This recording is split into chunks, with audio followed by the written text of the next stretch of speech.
만약에 직장에서 큰 사고를 당했는데 국가에서 나오는 산재보험금만으로는 실제 손해를 감당하기에 턱없이 부족하다면 어떻게 해야 할까요? 그냥 포기해야 하는 걸까요? 절대 아니죠. 바로 이럴 때를 위해서 존재하는 게 있습니다. 오늘 바로 한국의 아주 독특한 이중 배상 시스템에 대해 깊숙이 한번 들여다보겠습니다. 여러분은 어떻게 생각하세요? 일하다 다치면 산재보험이 알아서 다 해결해 줄 거라고 보통 그렇게들 생각하시잖아요? 근데 사실 바로 그 생각 속에 오늘 우리가 파헤쳐볼 아주 중요한 빈틈이 숨어 있습니다. 자, 이런 상황을 한번 상상해 보세요.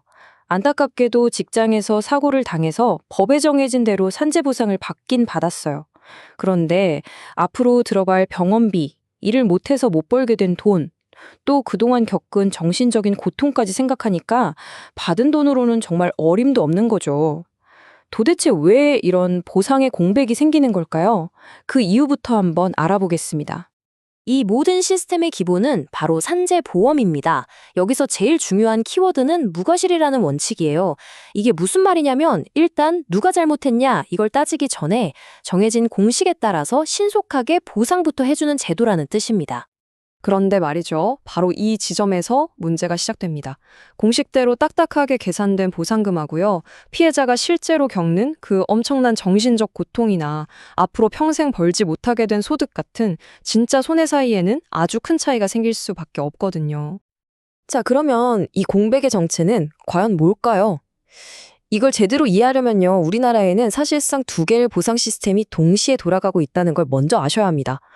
마치 평행세계처럼 완전히 다른 규칙을 가진 두 개의 보상세계가 있는 셈이죠. 여기 화면을 보시면 그 두 세계가 한눈에 딱 보이죠.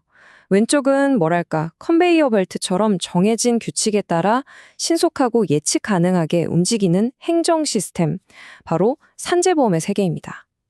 그리고 오른쪽은 법의 저울이 보여주듯이 개인 한 사람 한 사람의 모든 손해를 꼼꼼하게 따져서 정의를 구현하려는 민법의 세계가 있죠. 먼저 산재보험의 세계부터 자세히 볼게요. 장점은 아주 뚜렷해요. 누구 잘못인지 시시비비를 가리기 전에 일단 빨리 보상을 해주니까 급한 불은 끌 수 있다는 거죠. 하지만 여기엔 정말 결정적인 한계가 하나 있습니다. 바로 눈에 보이지 않는 상처, 즉 정신적 고통에 대한 보상인 위자료라는 개념 자체가 아예 존재하지 않는다는 거예요. 반면에 민법의 세계는 완전히 다른 이야기입니다. 여기서는 사업주가 안전을 지켜줄 의무를 다했는가? 이 과실 여부가 제일 중요해요. 만약에 사업주 잘못이 인정되잖아요? 그럼 법원은 피해자의 나이, 소득, 모든 상황을 다 고려해서 손해액을 계산하는데 여기에는 산재보험에는 없었던 바로 그 위자료가 포함됩니다. 그렇다면 이 신속한 행정적 보상과 완전한 사법적 보상, 이 두 세계 사이에 존재하는 공백을 과연 어떻게 메울 수 있을까요? 바로 이 지점에서 아주 특별한 보험 하나가 구원투수처럼 등장합니다. 그 해답이 바로 사용자 배상 책임 특별 약관, 우리가 보통 줄여서 근제보험이라고 부르는 건데요.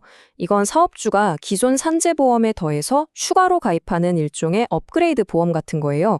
목적은 딱 하나, 산재보험이 커버해주지 못하는 민사상 책임까지 완벽하게 대비하는 거죠. 자, 그런데 이 특별한 보험이 작동하려면 두 가지 핵심 조건이 반드시 충족되어야만 해요. 첫째, 법원에서 이건 사업주 잘못이 맞다라고 인정이 되어야 하고요. 둘째, 법원이 계상한 총 손해액이 산재보험에서 이미 받은 돈보다 많아야 합니다. 이 두 개의 열쇠가 모두 있어야만 비로소 잠긴 문이 열리는 겁니다. 자, 근데 여기서부터가 정말 재밌어집니다. 바로 계산 방식 때문인데요. 이게 그냥 단순하게 법원이 정한 총손해액에서 내가 받은 산재보험금을 빼는 그런 간단한 뺄셈이 아니에요. 훨씬 더 정교하죠.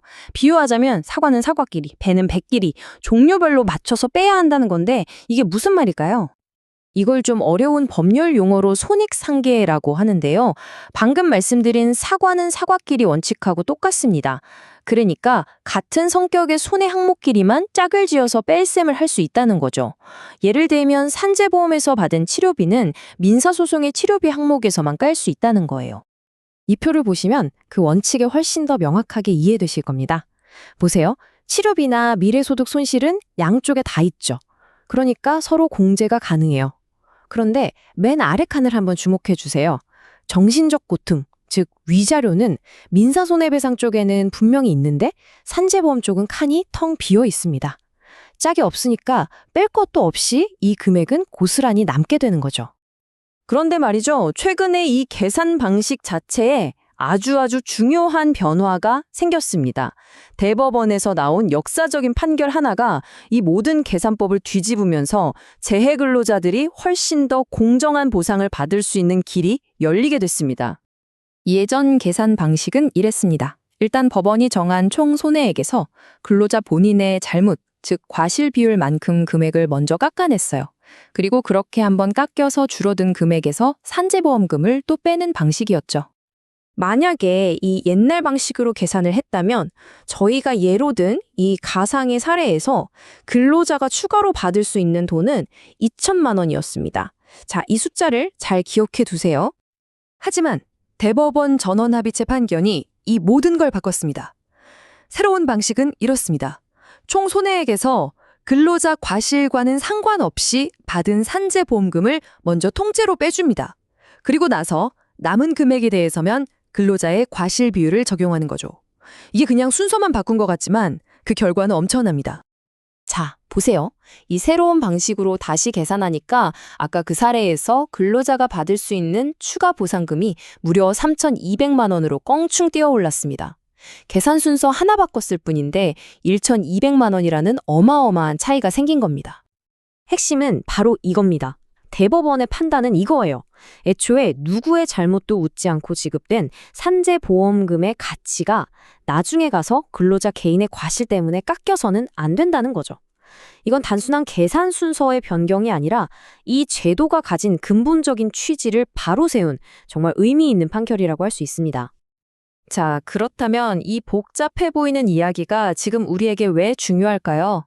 내가 근로자든 사업주든 이 이중 시스템을 제대로 이해하는 건 이제 선택이 아니라 필수입니다. 다른 건 다 잊으셔도 이것 하나만은 꼭 기억하시면 좋겠습니다. 근로자 입장이라면 산재보험 받았다고 해서 모든 보상이 끝난 게 아닐 수 있다는 사실, 추가 보상을 받을 권리가 남아있을 수 있다는 걸 아셔야 하고요. 반대로 사업주 입장이라면 산재보험이 모든 위험을 막아주는 만능 방패가 아니라는 걸 꼭 인지하셔야 합니다. 바로 이럴 때를 대비해서 근제보험이 필요한 거고요. 마지막으로 질문 하나를 던지면서 마무리할까 합니다. 오늘 우리는 보상액을 계산하는 법적인 절차, 그 기술적인 부분들을 살펴봤습니다. 하지만 이 모든 과정은 결국 더 깊은 질문으로 이어집니다. 한 사람의 인생을 송두리째 바꾼 사고 앞에서 우리가 잃어버린 것들의 가치를 과연 진정으로 어떻게 계산할 수 있을까요? 한 번쯤 생각해 볼 만한 질문인 것 같습니다.